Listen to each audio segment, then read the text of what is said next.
Hello everyone, మేము రీసెంట్గా Dallas ట్రిప్కి వెళ్ళాము. అక్కడ మా అక్క వాళ్ళ ఇంట్లో స్టే చేసాము. ఇది మా అక్క వాళ్ళ పెట్ జోజో.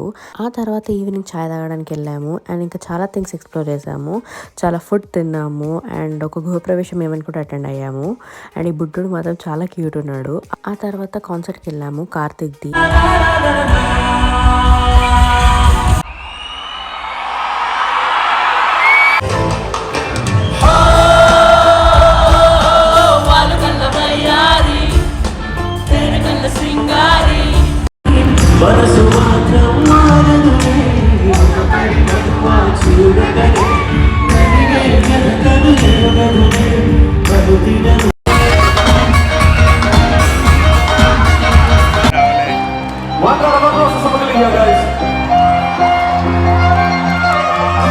ఫుడ్ తినేసి ఇంకా నెక్స్ట్ డే ఇంటికి వెళ్ళిపోయాము. ఫుల్ వీడియో కోసం కింద కామెంట్ బాక్స్లో పిన్ చేస్తాను, తప్పకుండా చూడండి.